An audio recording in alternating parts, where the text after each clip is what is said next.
There are some incredibly eloquent voices among us today, and my father was indeed a rabbi in that sense, a teacher, but I feel we are all learning on this wonderful occasion.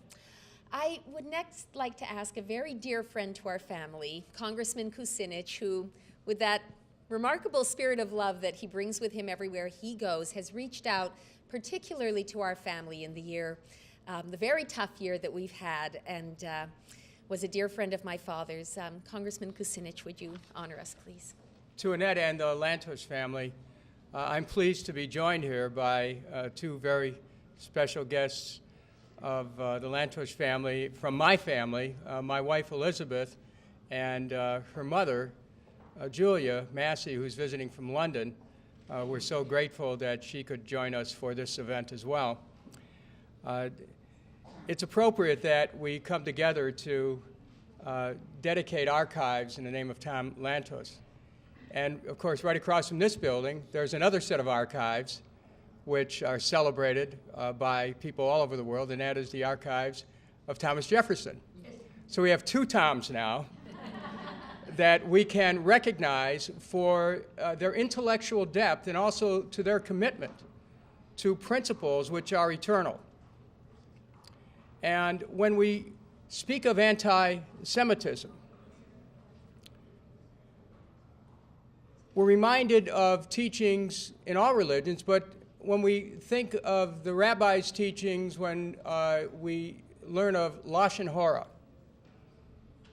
Lashon Hora, according to my Orthodox rabbi friend, is derogatory speech. Anti-Semitism is a particularly virulent form of derogatory speech. And when you see the connection between thought and word, that word helps to propagate the deed. So when I was with my rabbi friend for a Seder at his house, he had a bumper sticker on his refrigerator. And it says, Lashon Hora, don't even think about it. And until we begin to teach our children of all religions how important it is to avoid negative thoughts about another person, with Lashon Hora, even if it's true, we're told you don't say it, if it's derogatory. But in the case of something that is so hurtful and historically destructive as anti-Semitism, we need to teach.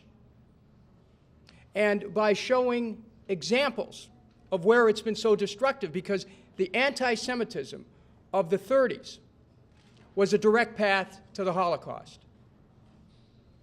And the Lantos archives, which speak not only of the danger of anti-Semitism, but also of the danger of Holocaust denial, stand as a powerful lesson for all Americans and for people all over the world. Because not only do we need to understand the hurtfulness of anti-Semitism and its destructiveness, but also the danger of Holocaust denial.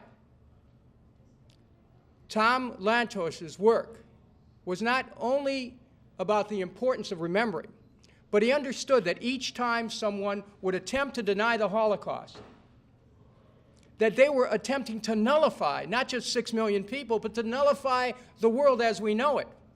Because to stand in challenge to anti-Semitism and to stand in challenge to those who would deny the Holocaust is to stand for human dignity on one hand and for truth on the other. And so for those who would attempt to deny an undeniable reality, an undeniable truth, we have archives and we have living testimony. I just came from a celebration of the righteous of Poland, Polish Jews who put their lives on the line to save Jews who were under threat of the Nazis. I was with the Lantos family at the dedication of the Karl Lutz Memorial. We know that Hungarians put their lives on the line as well. All over the world, there are people of goodwill, and we need to remember that. Because too often talking about anti-Semitism and talking about the Holocaust denial causes us to be bound to the negativity which exists, and when we do that, unfortunately, we find a way to propagate the negativity. But when we look at what happens when someone like Tom Lantos dedicates his life to human dignity and to the power of truth, we then understand that the human condition is elevated by the life of one person. And through that, we understand through his lesson in his life that our own lives are enriched and our own capacity to be able to affect others' lives and to bring dignity and truth in every moment of our life is evolving. Thank you, Tom Lantos. Thanks for the archives. And as we remember Tom Lantos, we remember our own ability to keep making a difference. I want to just take one moment before I call on Congressman Cantor, because I want to pivot off of something that Congressman Kucinich said and Senator Voinovich as well, and that is the particular courage it takes and the particular bravery of those within the Muslim community who speak out against anti-Semitism. And we have some members of the Muslim community here. I would just like you to stand for a moment, if you're not already standing, so that we can recognize you and acknowledge you and thank you.